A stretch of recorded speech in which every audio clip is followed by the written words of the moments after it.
สวัสดีค่ะวันนี้ก็มาเจอกันกับปิ่นอีกแล้วนะคะวันนี้ก็จะมากินตำขนมจีนใส่กุ้งลวกใส่ไส้กรอกแล้วก็ใส่ปลาหมึกนะคะกินแก้มกับผักนะคะหาได้เท่านี้จริงๆค่ะไปดูกันตอนกินเลยนะคะสวัสดีค่ะวันนี้ก็มาเจอกันกับปิ่นนะคะมากินตำซั่วกันนะคะเพิ่งเก็บร้านเสร็จนะคะก็เลยหาของในร้านกินเลยดีกว่าลุยกันเลยค่ะ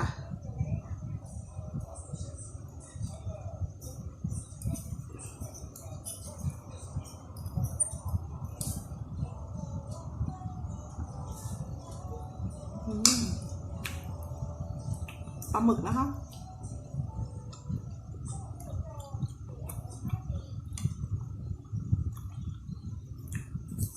อร่อยค่ะ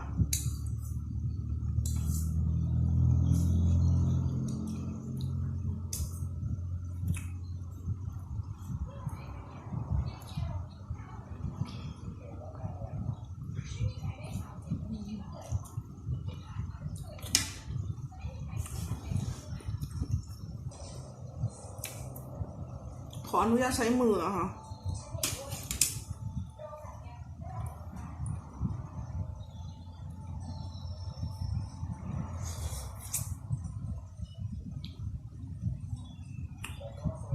กุ้งนะคะไซส์ใหญ่มาก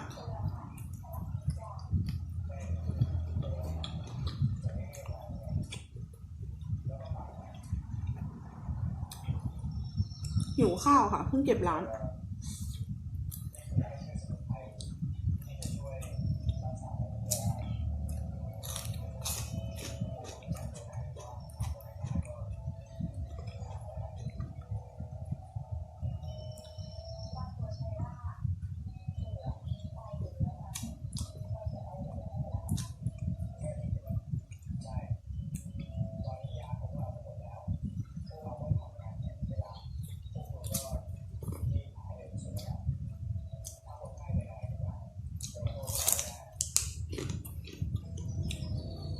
มาลาขี้นกอะค่ะ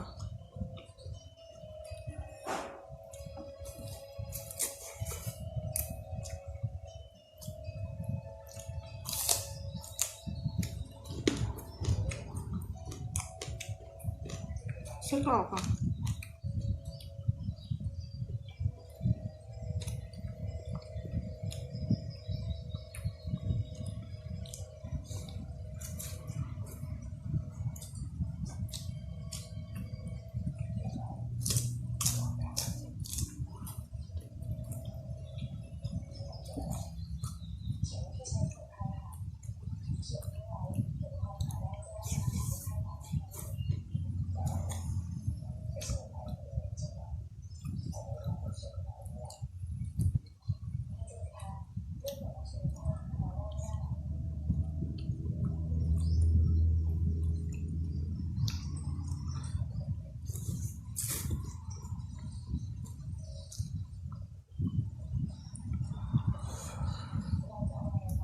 เผ็ดค่ะ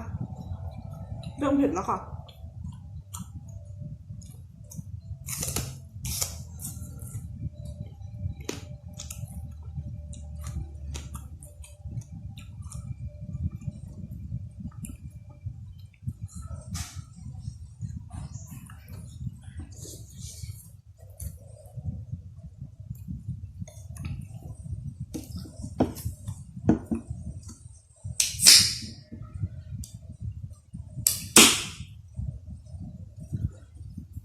ขออนุญาตนะคะ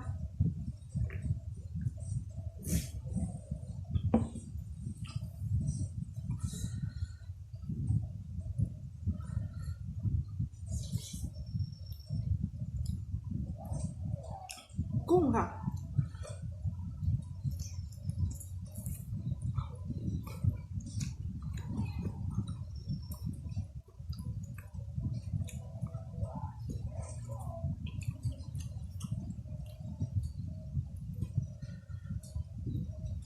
เผ็ดค่ะ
ผ็ดมากค่ะ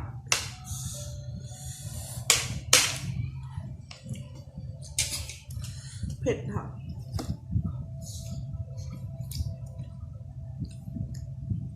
เผ็ดไม่เผ็ดสังเกตเอาที่ปากปิ่นนะคะถ้าปากปิ่นเริ่มแดงนี่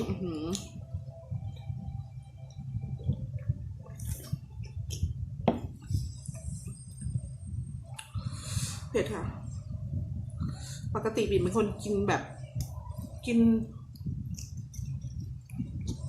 ไม่ค่อยเผ็ด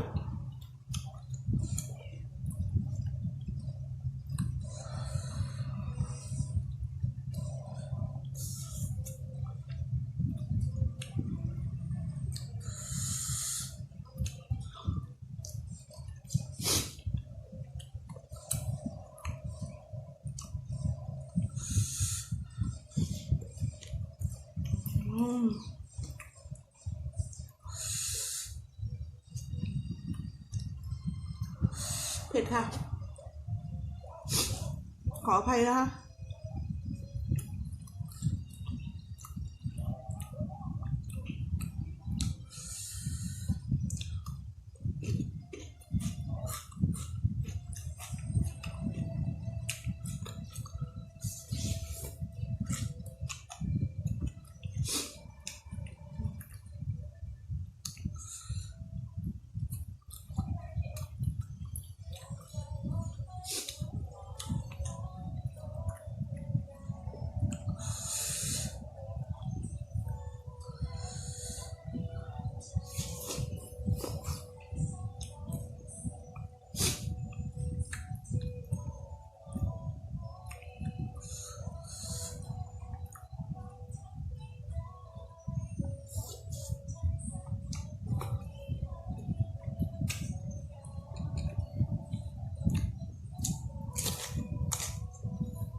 พอแล้วค่ะไม่ไหวแบบนิดหน่อย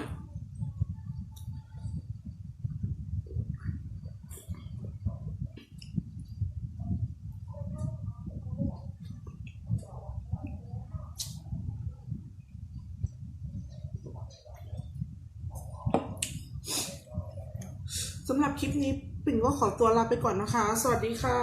บ๊ายบาย